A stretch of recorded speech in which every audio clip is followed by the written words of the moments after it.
The legacy of Seattle's streetcar mindset is not black and white. In the beloved Calvin and Hobbes comic strip, Calvin asks his dad on October 29, 1989, "How come old photographs are always black and white?" His dad's classic response, "The world was black and white then."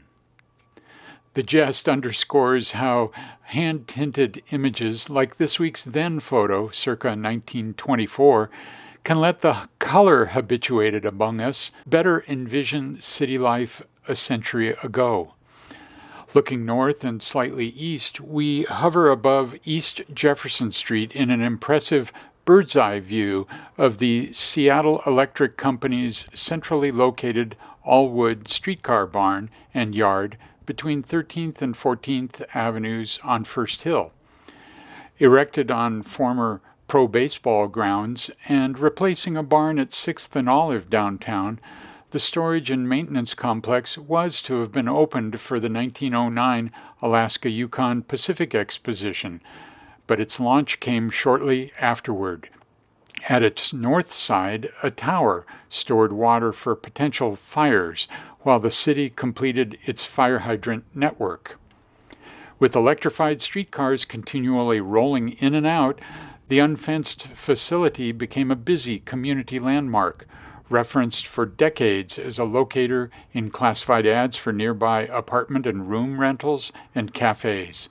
It hosted various meetings and even served as a draft registration site in 1940.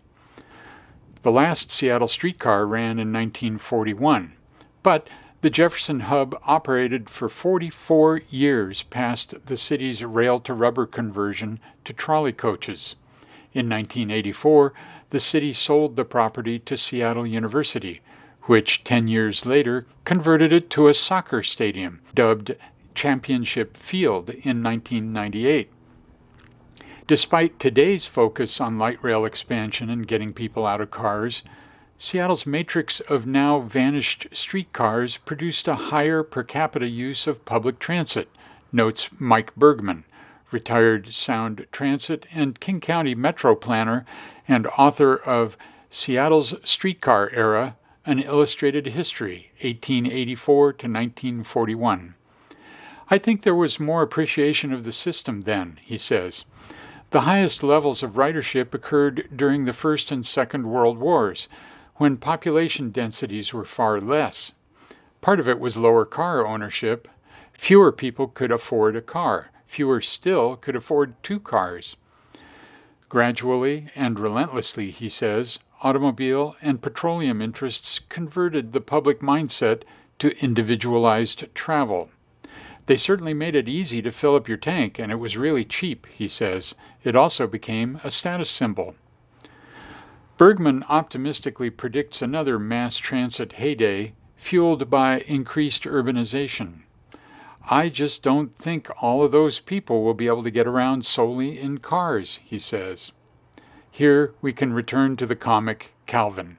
In the 1989 strip's closing panel, he concludes, "The world is a complicated place." Our first, then, is an elevated hand-tinted image circa 1924. It overlooks the Jefferson streetcar barn and yard, opened between late 1909 and early 1910. Among the vehicles are smaller Bernie brand streetcars whose open backs were being enclosed by Seattle Municipal Railway. The twin towers of Immaculate Conception Catholic Church at 18th and Columbia, built in 1904, peek out hazily at upper right. In our second then photo, 29 streetcar staff pose on April 24, 1924, at the Jefferson Street barn and yard. For a time, the trainmen, motormen and conductors, mounted an amateur baseball team called the Jefferson Car Barn Boys. At right is a 1923 or 1924 Ford Model T touring car. Today, to replicate the lofty then vantage, streetcar historian Mike Bergman stands atop the four-floor Kraft Apartments building at 1316 East Jefferson Street In the background is Seattle University's soccer stadium, Championship Field, site of the former Jefferson streetcar barn and yard, with the towers of Immaculate Conception Catholic Church at upper right.